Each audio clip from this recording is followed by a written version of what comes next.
Hi viewers, మీరు నా వీడియోస్ని youtube.com/FaceTime అని టైప్ చేసి సబ్స్క్రైబ్ బటన్ క్లిక్ చేయడం ద్వారా మీరు నా లేటెస్ట్ అప్డేట్స్ మెయిల్లోకి పొందొచ్చు. అంతేకాకుండా timecomputers.in అనే వెబ్సైట్ ద్వారా కూడా మీరు నా వీడియోస్ని చూడొచ్చు. ఇప్పుడు చూడండి, ఇవాళ మనం PHPలో లాస్ట్ లెసన్లో ఏం నేర్చుకున్నామంటే దాని గురించి అసలు PHP ఏంటి, ఎందుకు అనేది నేర్చుకున్నాం కదా. ఓకే, PHPకి మనం అసలు PHP రన్ చేయాలంటే మనకి ఏమేమి కావాలి అని అంటే చూడండి, PHP రన్ చేయడానికి మనకు ఫస్ట్ ఆఫ్ ఆల్ ఏంటంటే ఒక వెబ్ సర్వర్ కావాలి. నేను ఇంతకుముందు లాస్ట్ లెసన్లో కూడా చెప్పాను కదా, మీకు PHP అనేది ఏంటంటే సర్వర్ సైడ్ స్క్రిప్టింగ్ లాంగ్వేజ్. ఓకేనా, అంటే ఏంటంటే చూడండి, ఇప్పుడు మనకు ఒక సర్వర్ కావాలి. ఓకే, మనకు సర్వర్ కావాలి అంటే అసలు మీకు ఆ సర్వర్ అంటే ఏంటి, ఇవన్నీ ఏంటి అంటే మీకు ముందు ముందు తెలిసిపోతుంది. కాకపోతే మనకు ఒక సర్వర్ కావాలి, దానికోసం ఒక సర్వర్ ఇన్స్టాల్ చేసుకోవాల్సి ఉంటుంది. తర్వాత వచ్చేసి ఒక PHP సాఫ్ట్వేర్ ఇన్స్టాల్ చేసుకోవాల్సి ఉంటుంది.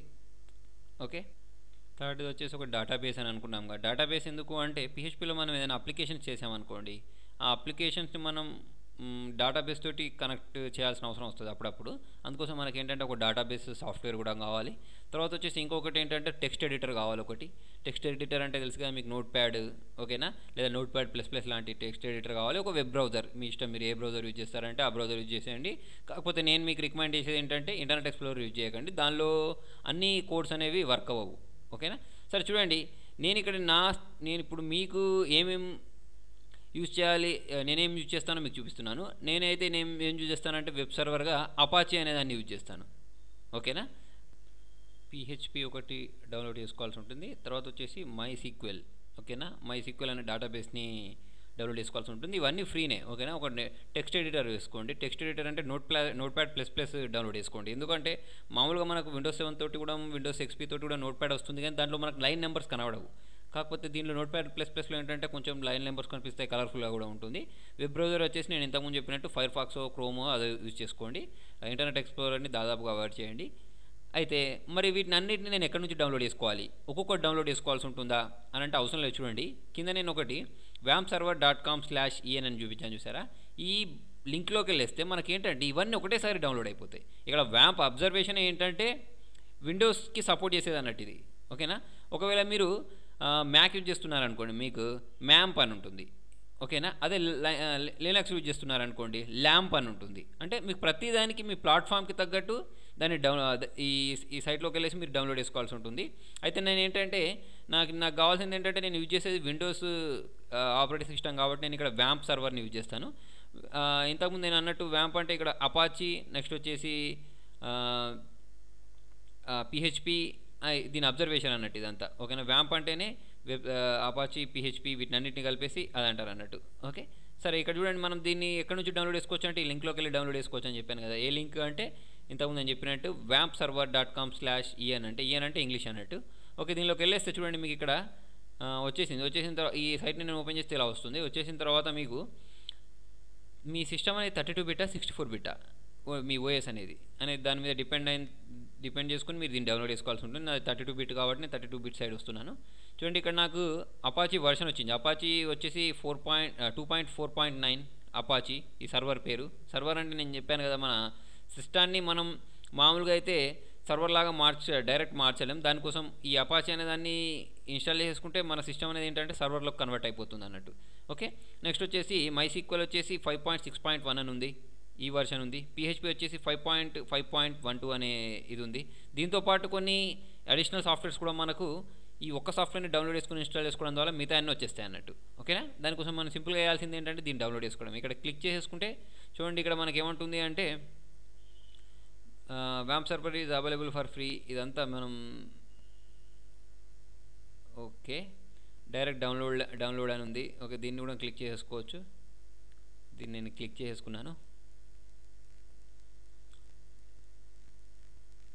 చూడండి, అసలు యాక్చువల్లీ మనకు PHP అనేది ఏంటంటే వెబ్సైట్ డెవలప్మెంట్ కోసం డిజైన్ చేశారన్నట్టు. అంటే వెబ్సైట్ డిజైన్ చేసుకోవడానికి చాలా సాఫ్ట్వేర్స్ ఉన్నాయి. మరి PHPని ఎందుకు యూజ్ చేస్తాము అంటే చూడండి, ఒకటి నేను ఇంతకుముందు చెప్పినట్టు మీకు ఇది ఓపెన్ సోర్స్. అంటే ఓపెన్ సోర్స్ అంటే దీన్ని కోడ్ని ఎవరైనా మాడిఫై చేయొచ్చు అన్నట్టు. ఎవరైనా డౌన్లోడ్ చేసుకొని దీన్ని ఎవరైనా మాడిఫై చేసుకోవచ్చు. తర్వాత ఇంకొకటి వచ్చేసి ఏంటంటే ఇది ఫ్రీగా దొరుకుతుంది.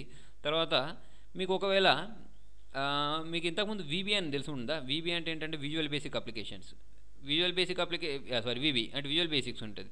విజువల్ బేసిక్ ఎందుకు యూజ్ చేశారు అంటే విండోస్ సంబంధించిన అప్లికేషన్స్ డెవలప్ చేయడానికి యూజ్ చేశారు. కాకపోతే దాని తర్వాత దానికి ఇంకొక వర్షన్ వచ్చింది ఏంటంటే VB.NET అని. VB.NET వచ్చిన తర్వాత దాన్ని ఏంటంటే విండోస్ అప్లికేషన్సే చేయడం కాకుండా వెబ్ డెవలప్మెంట్ కోసం కూడా యూజ్ చేస్తున్నారు అన్నట్టు. కానీ పిహెచ్పి అనేది అలా కాదు. పిహెచ్పి అనేది అసలు దాన్ని క్రియేట్ చేసిందే వెబ్సైట్స్ డిజైన్ చేయడానికి అన్నట్టు. ఓకేనా. తర్వాత ఇప్పటికి కూడా వాడేది దేనికోసం వాడుతున్నారంటే వెబ్సైట్ డిజైన్ చేసుకోవడానికే ఎక్కువ వాడుతూ ఉంటారు.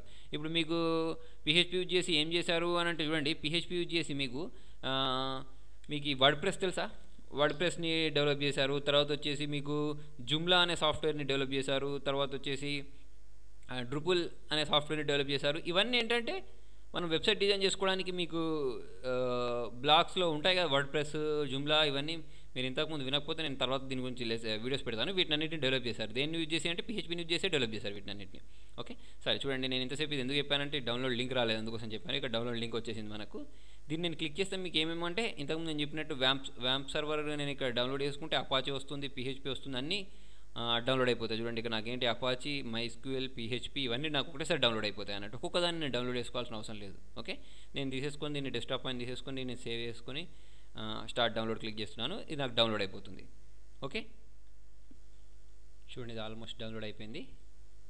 ఓకే, డౌన్లోడ్ కంప్లీట్ అయిపోయింది. కంప్లీట్ అయిపోయిన తర్వాత మీరు ఏం చేస్తారంటే సింపుల్గా దీన్ని ఇన్స్టాల్ చేసుకోవడమే. ఓకే, ఎలా ఇన్స్టాల్ చేస్తారు అంటే ఇక్కడ చూడండి, మీకు ఇక్కడ వ్యాంప్ సర్వర్ అనేది ఇట్లా ఒక ఐకాన్ వస్తుంది. దీన్ని డబల్ క్లిక్ ఇచ్చేయండి.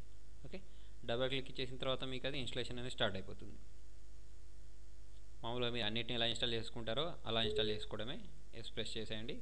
ఎస్ ప్రెస్ చేసుకున్న తర్వాత మీకు ఇలా ఏమేమి ఇన్స్టాల్ అయిపోతాయి అనేది ఇక్కడ మీకు చూపిస్తుంది. చూడండి, Apache, MySQL, PHP admin, SQL బట్టి ఇవన్నీ అనేది ఇన్స్టాల్ అయిపోతాయి అని చెప్తుంది మీకు. అది నెక్స్ట్ ఇచ్చేసి నెక్స్ట్ మీకు ఇక్కడ ఏమైనా డెస్క్టాప్ పైన ఐకాన్ కానీ ఎక్కడైనా ఐకాన్స్ కావాలంటే అది తీసేసుకోవచ్చు. లేదా నెక్స్ట్ అని ఇచ్చేసి ఇన్స్టాల్ ప్రెస్ చేస్తే మీకు ఏంటంటే వ్యాంప్ సర్వర్ అనేది ఇన్స్టాలేషన్ అనేది స్టార్ట్ అయిపోతుంది.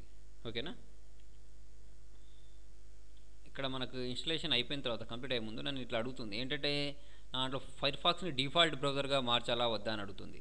ఓకేనా, వ్యాంప్ సర్వర్ ఏమడుతుంది, ఫైర్ఫాక్స్ని డిఫాల్ట్ బ్రౌజర్గా మార్చాలా వద్దా అంటే ఓకే ఎస్, నాకు డిఫాల్ట్ బ్రౌజర్గా వ్యాంప్ సర్వర్ ఫైర్ఫాక్సే కావాలి కాబట్టి నేను ఎక్స్ప్రెస్ చేశాను. ఎక్స్ప్రెస్ చేసిన తర్వాత చూడండి, నాకు దాదాపుగా ఇన్స్టాలేషన్ అనేది కంప్లీట్ కావడానికి వచ్చేసింది. ఈ ఇన్స్టాలేషన్ కంప్లీట్ అయిపోయిన తర్వాత మీకు ఇక్కడ ఒక ఐకాన్ వస్తుంది. చూడండి, ఇక్కడ ఇలా ఏమన్నా వస్తే మీరు ఇక్కడ అలో అని ఇచ్చేసేయండి, అలో యాక్సెస్ అని ఇచ్చేయండి. ఎందుకంటే ఇది సర్వర్ ఇన్స్టాలేషన్ చేయాలా వద్దని అడుగుతుంది. ఓకే, ఎక్స్ప్రెస్ చేయండి. ఎక్స్ప్రెస్ చేసిన తర్వాత చూడండి, ఇక్కడ మీకు SMTP అని వస్తుంది. ఇక్కడ లోకల్ హోస్ట్ అనే ఉంచాలి. దీన్ని మీరు ఏం చేంజ్ చేయకండి, దీన్ని ఇలాగే ఉంచండి. ఓకేనా, లోకల్ హోస్ట్ అనే ఉంచాలి. తర్వాత మీకు ఏమైనా ఈమెయిల్ అడ్రస్ ఉంటే ఆ ఈమెయిల్ అడ్రస్ ఇక్కడ ఇచ్చేయచ్చు. ఇచ్చేసిన తర్వాత ఇక్కడ నెక్స్ట్ క్లిక్ చేసుకున్న తర్వాత నాకు ఇక్కడ ఏంటంటే లాంచ్ వ్యాంప్ సర్వర్ 2 నౌ అని ఉంది. ఓకే, ఇక్కడ నేను ఫినిష్ ప్రెస్ చేస్తే నాకు ఏమవుతుందంటే చూడండి, నాకు ఇక్కడ ఒకటి వ్యాంప్ సర్వర్ అనేది ఇక్కడ వచ్చేసింది. ఓకేనా, మీకు ఇక్కడ కనిపిస్తుందా ఈ ఎడ్జ్లో, ఇది వ్యాంప్ సర్వర్ అన్నట్టు. ఓకే, దీన్ని క్లిక్ చేసినట్టయితే మీరు సింపుల్ ఒక్కసారి నాకు ఏమేమి ఇన్స్టాల్ అయ్యో అవన్నీ చూపిస్తాయి. చూడండి, నాకు ఒకటి PHP ఇన్స్టాల్ అయిపోయింది, MySQL ఇన్స్టాల్ అయిపోయింది, అపాచీ ఇన్స్టాల్ అయిపోయింది. ఓకేనా, మనకు కావాల్సింది కూడా ఇవే కదా. ఓకే, ఇవన్నీ ఇన్స్టాల్ అయిపోయినాయి అంటే మన ఇన్స్టాలేషన్ సక్సెస్ ఉంది అన్నట్టు. కాకపోతే ప్రస్తుతానికి ఇదేంటంటే ఆఫ్లైన్లో ఉంది, దీన్ని సర్వర్ ఆఫ్లైన్లో ఉంది. దీన్ని ఆన్లైన్లో ఎలా చేయాలి, దీన్ని ఎలా కాన్ఫిగర్ చేయాలనేది మనం నెక్స్ట్ లెసన్లో చేసుకుందాం. ఓకేనా వ్యూవర్స్, మీకు నా వీడియో నచ్చినట్టయితే లైక్ బటన్ ప్రెస్ చేయండి. ఫేస్బుక్ ద్వారా, ట్విట్టర్ ద్వారా, గూగుల్ ప్లస్ ద్వారా నా వీడియోని షేర్ చేయండి. మీ సలహాను సూచనలు కామెంట్ రూపంలో తెలియజేయండి. Thank you.